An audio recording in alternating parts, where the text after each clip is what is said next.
All right.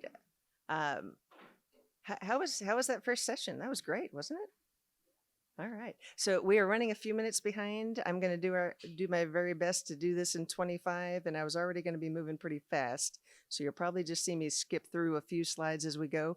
Um, but just real quick, for gauging the audience here, do we have any students in this session at the moment?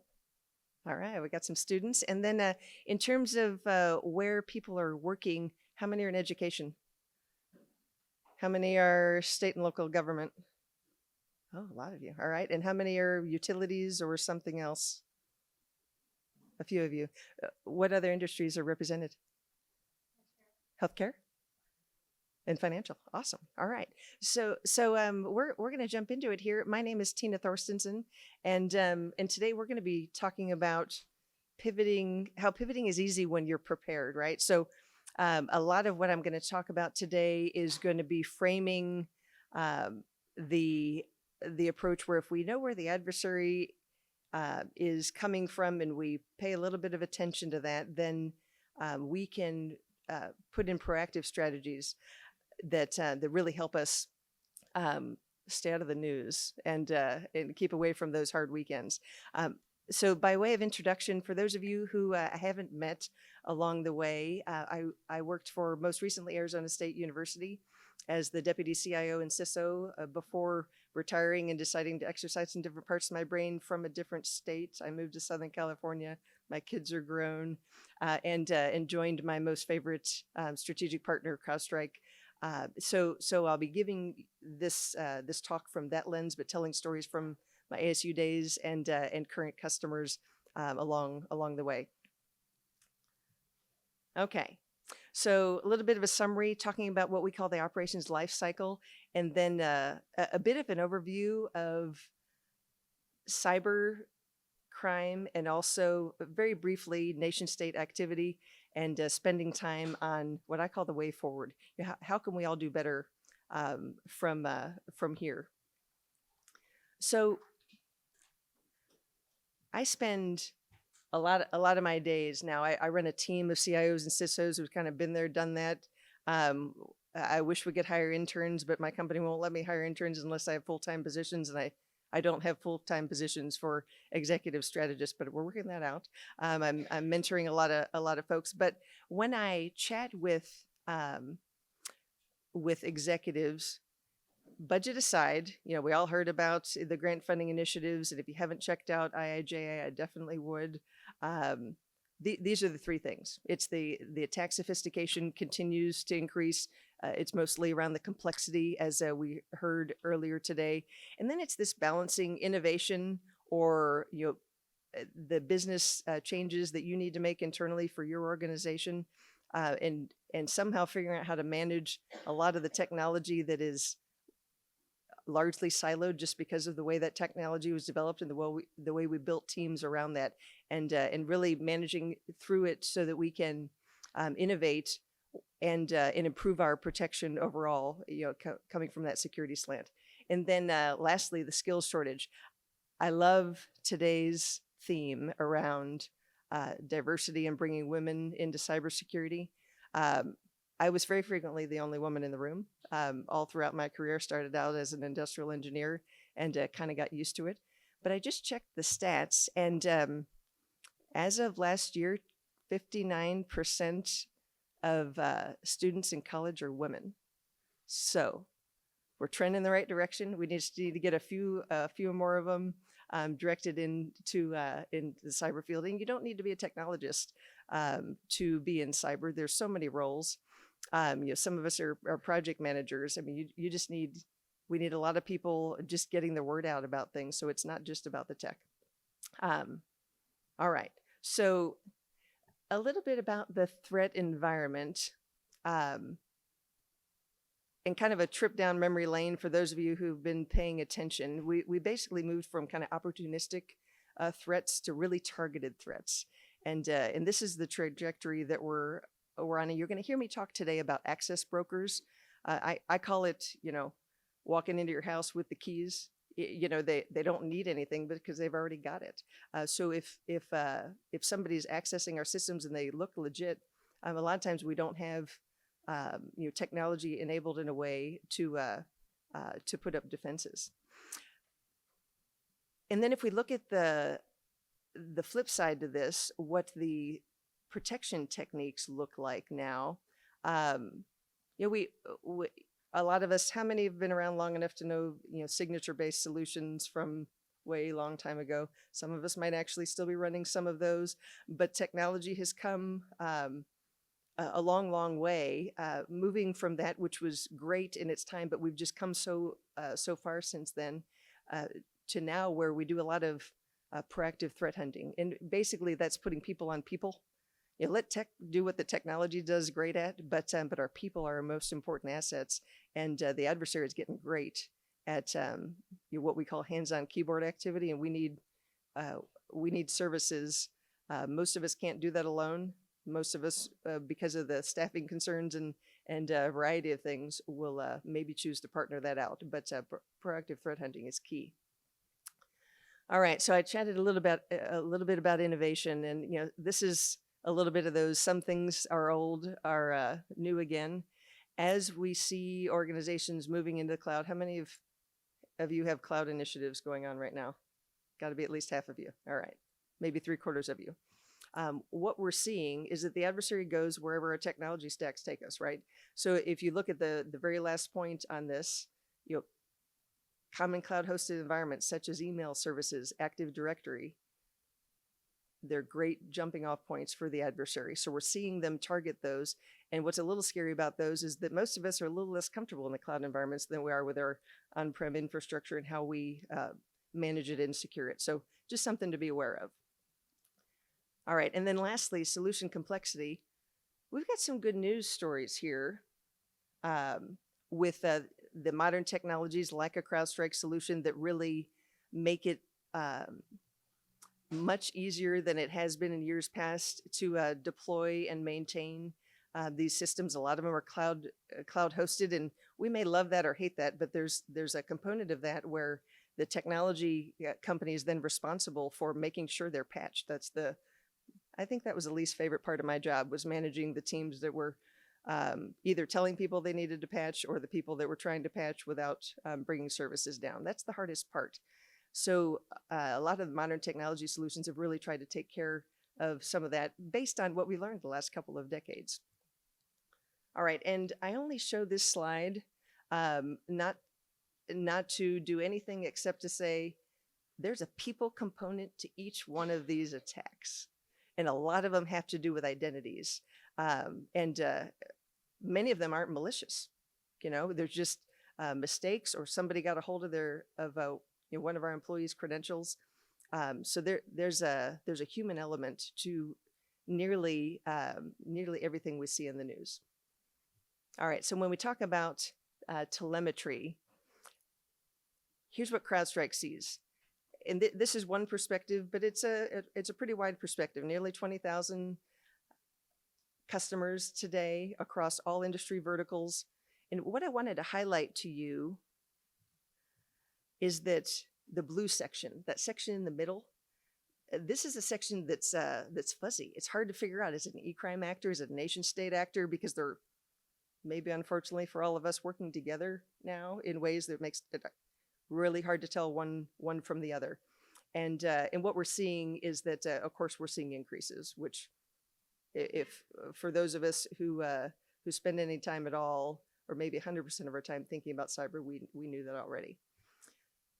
So we do benchmarks. This is our annual benchmark from this past year, hour and 24 minutes for an adversary to get in one of our environments and move laterally. Doesn't give you a lot of time. Backing up to 2018, just a few years ago, the number was almost 10 hours. So we have to have our technology and our people respond quickly when the adversary does come knocking. That's really the main point to that slide. And this one, there's a lot going on here, but the main point I wanted to showcase is that one thing CrowdStrike did and many technology teams are doing is doing, I think, a much better job than many of us ever have in the past of being extensions of an organization's team. And one of the reasons for that is that organizations are finding it hard to keep up. And what we see here in the remediation timeline, the CrowdStrike team benchmarks itself for responding in about a half an hour on average overall. And what we see with teams that use our technology, but don't necessarily have the people staffed to respond to the things that aren't immediately protected that make it through, the average is 162 hours. That's a lot of hours that go by. So there's a gap there where the technology does what it can do, but people need to get on those machines, and either you allow CrowdStrike to do it and surgically remediate the issue, or you do it yourself. But the point is right-sizing the staffing elements there. And just a couple quick things. I asked about the adversary.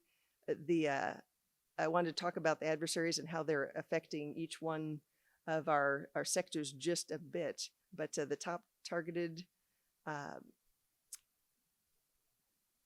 industries by what we call intrusion activity, where we see the adversary knocking at the door. It includes tech and telecom, but healthcare, manufacturing, and academia. So we knew healthcare. We've all lived through the last couple of years of something we never thought we'd experience. Healthcare has certainly been on the front line, but academia is there as well. And for any of you that aren't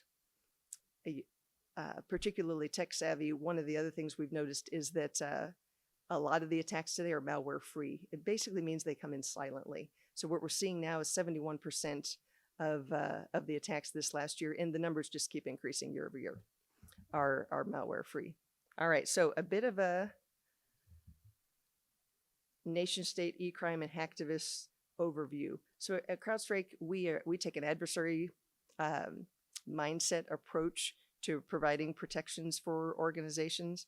And so we spend a lot of time understanding them so that each one of you don't necessarily have to. But I thought it would be interesting to share over the last year, here's where we saw the activity. The criminal activity, we don't use numbers. We give everybody, each threat actor group, a name. We're monitoring over 180 groups right now, and spiders are the e-crime actors, the ones that are basically after our money, the ones behind all the ransomware attacks. And then you can see the nation state activity that we saw over the last year as well: China, North Korea, Iran, Russia, and then some that you might not hear as much about in the news. And then lastly, on the right side, you'll see, we call them the jackals. Those are the hacktivists, that are out for some political cause to cause a little bit of disruption. All right, so that's what the last year looks like in terms of the adversary groups that have been most active. All right, next up, what we call the criminal ecosystem. If I learned anything with my new lens, my new seat at the table with the CrowdStrike team, is that the adversary is getting very good at working much like we do at organizations. Each one of these boxes, I know it's impossible to read up here, but we've got services, things like access brokers. We've got distribution teams that know how to kick off phishing campaigns. We've got monetization teams that know how to deploy ransomware and get to data leak sites. And each one of those teams, they work together, right? So they become experts in their particular field.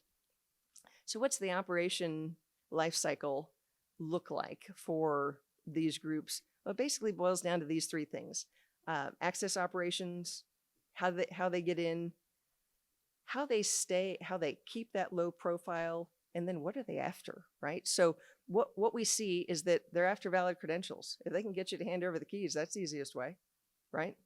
It's the cheapest for them. Send you a fish, see if they can get you to log into a website that's actually theirs, not yours. We've all seen those tricks, but the post-exploitation, once they're in, a lot of us don't realize they're there because of how quiet they are right now. And I've got a slide that they'll highlight just briefly, some of the tools that they're using, which are tools that a sysadmin in any one of your organizations might use today. And then what are they after? Domain controllers. While I was at ASU, one thing that I call it a ride the wave moment. You can call it a hair on fire moment. I call it ride the wave. I had a ride the wave moment when we lost, we'll call it our most important password file. It was a big file. We knew it was gone. We knew it was encrypted, although not particularly well. You know, anybody that knew what they were doing was going to be able to decrypt things within a few hours. We didn't know who had it. We spun everybody's password overnight. I had teams working around the clock. They had an app built by 5 a.m. the next morning. I do whole sessions on this whole thing, but if you've ever had we talked about the disruption upstairs, an all systems down event. I've lived it. We made a recommendation, and the president was who knows where, somewhere overseas, and agreed to go with us on it in 20 minutes to reset and just see how fast we could bring everything back up.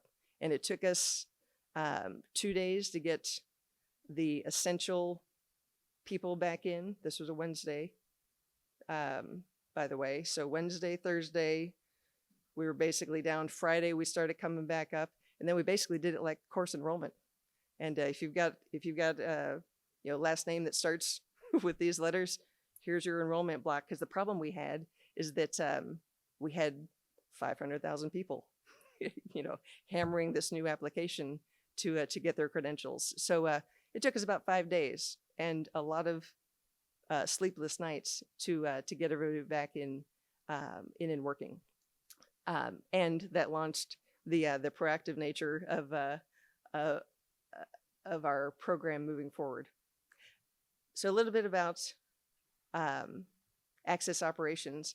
Yeah, I mentioned before, you don't have a malware problem, you have an adversary problem, right? Malware is not our biggest concern anymore. And if I can drive anything home today, they don't break in, they log in today. So focus on your identity protections. Okay, so let's talk about identity threat detection and response for just a minute. We know that more than 80% of breaches have an identity component. All right, that we knew out of the gate. But let's talk a little bit about how it works. Here's how it works for an access broker. It starts with the bot herders. They just bots that try to infect systems. Okay. And then we move into, and they'll use all kinds of tools. Some are malware based, but increasingly not so much, to steal credentials. And then those bot herders will work with the underground marketplace to figure out how to sell them. And I'll give you an example of that here in a minute. And what they do is they sell access to a bunch of entities. I've got an example coming up in a minute where they've got 50 accesses and they're selling it on the black market to somebody who wants to log in and do some damage. Okay. So this visual seems to help everybody understand this point. If you think about the kill chain, here's how it works, right? All the way to impact. If you think about if they start with credentials that they can just log in, I mean, forget about the first 4 steps in this whole thing that all of us have been trained in. They just walk in and then they look at what systems they've got access to, and they start dumping files that might be interesting that they can share on data leak sites. Okay, so I told you I would show you the slide. These are the recent trends we're seeing in terms of tools that these organizations are using. And you've heard Mimikatz come up plenty in the news recently. That far and away is the the top offender in terms of adversaries using looking legitimate in our environments. Quick chart to show you that the blue is the increase in ransomware database leaks across a bunch of different industries. The short of it is we're seeing a lot more of activity, not just in ransomware, but in ransomware followed by data leaks. We're calling it double extortion. All right, you got to tell a couple stories here. So I'm going to use one, Bitwise Spider. The impacted industries are on the bottom left, and they again include academia and healthcare. Um, they're fairly new, but they're responsible for Lockbit and Lockbit 2, the ransomware, and Steelbit info stealer. And what they've done is that they got this down to a science where they were impacting 3 or 4 organizations a day, and posting to the data leak site.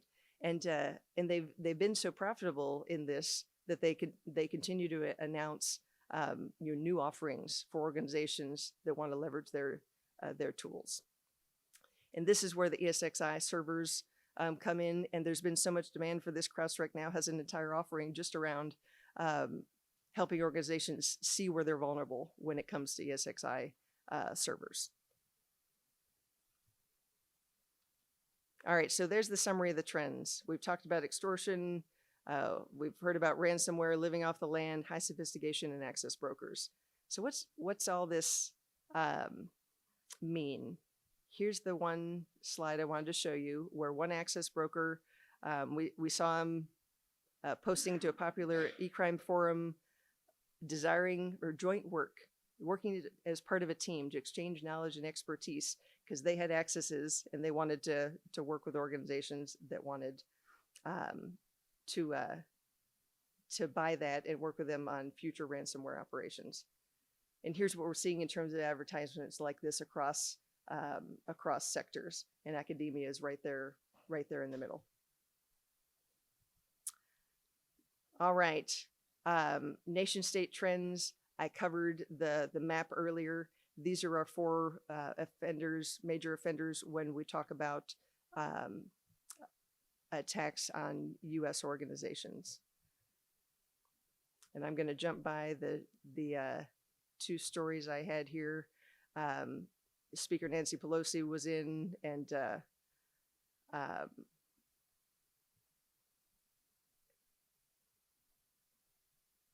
it raised a lot of havoc around the island. China decided to do military exercises that weekend, for example. It all made the news, but I just wanted to point it out here in case you might have missed it. So what's the way forward look like for us? Well, in terms of being proactive, how many of us have cyber insurance? How many of us are self-insured? Okay, we usually see an increasing mix here. Whether or not you're doing it yourself or you've got cyber insurance, their recommended controls are pretty key. So take a look at those, and if you aren't sure where to start there. The next thing is, just to give you an example of CrowdStrike's approach and modern technology approaches to integrate more of the technology so that each one of you don't individually need to do it yourselves. So that's the direction we're headed. Most of us, the developers we have, are basically integration experts at this point. We all develop very few applications ourselves, and organizations like CrowdStrike are seeing that the next step in that journey is to take the best-in-class products that you've already bought and try to make that part easier too. So that's really this extended detection and response piece, just giving you an example of how we're doing it. Another forward-leaning thing is to look at things like, we've got a new offering around Falcon Intelligence Recon. It's basically deep web, dark web monitoring, right? And we demo it for organizations, especially cities and counties and things, and they see things that are about to happen. So we're always looking at ways that we can help organizations be more proactive. Another way to be proactive is to look at the solutions you have in place. This is a CrowdStrike example because it's the example I got. But each one of you could do this in your own shop. Your identity protection gives you this set of protections against current adversary tradecraft. You can see that at the top. And then your endpoint protection gives you a certain set of protection together. That layered piece matters. So just another way of thinking about your risk-based model. All right, my timer just went off, so we're going to wrap this up in the next couple of minutes. but these are the top recommendations. If you aren't sure where to start, or if you're in the midst of you're revamping your risk assessment, I did it annually with an external team, so it wasn't just Tina going to my board of regents. It was, with trusted experts' opinions. It was me carrying the message, but I did that each year. But this culture of cybersecurity, it starts from the top, and it takes a lot of negotiating. A lot of us here are probably, many of us are on the technical side where you're implementing things, but there's just a lot that happens in working with the executive teams to get the right messages out and get everybody thinking about this. Two-factor, we've talked about it. If you haven't done it across all identities, do it this week. And protecting remote control, remote access, SMB and RDP ports. We see a lot of organizations fall down that way. So looking at those is also super important. And then lastly, the way forward, I usually get this question, so I just dropped it in here. CrowdStrike was born in endpoint and threat intelligence, and then we basically moved into other complementary technologies to provide enterprise cover.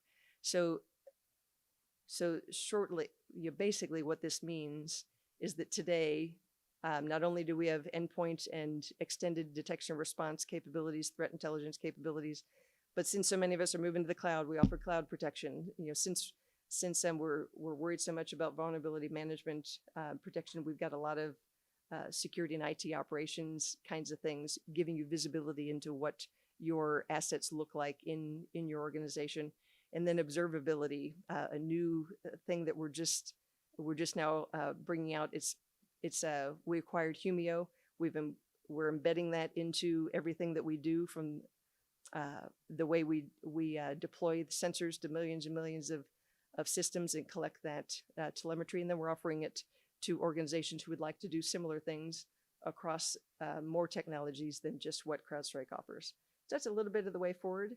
And then lastly, a very busy slide, but I had a CISO from a county outside DC do this enormous write-up for me around mostly our identity protection services and what it did for his team, and kind of the top use cases for him. Basically, we allowed him to see the compromised passwords that his administrators had for their systems. It doesn't mean his systems were necessarily compromised, but the same password had been compromised in another leak site. I bolded that one.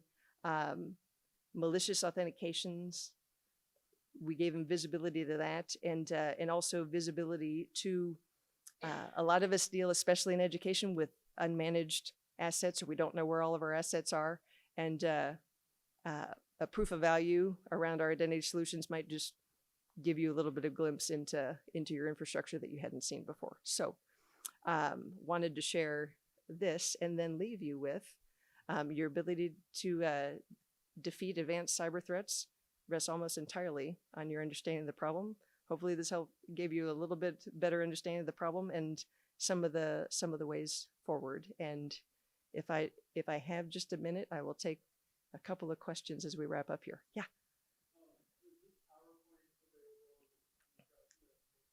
A lot of it is, if you connect with me on LinkedIn, I can send you anything you don't find there or send you direct links. Absolutely. Good question. Any other questions?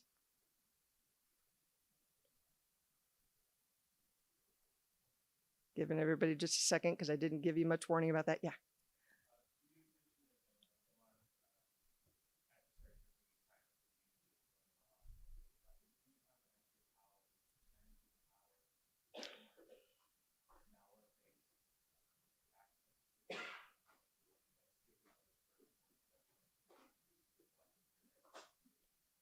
The percentage of attacks that come through the stolen identities, I don't think I have a specific number on that, but your question kind of included two things. We know that the malware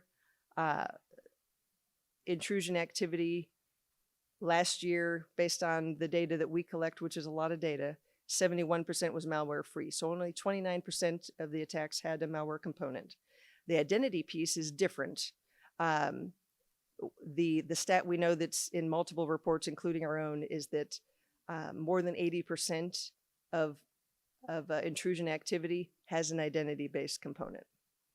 And that basically means that there's less than 20% that goes after just a software vulnerability, or, you know, the other ways you might get in. Most of them are coming in through keys that we give them. Good question. All right. I think that's a wrap. Thank you all for your time. And feel free to come up here if you have any questions.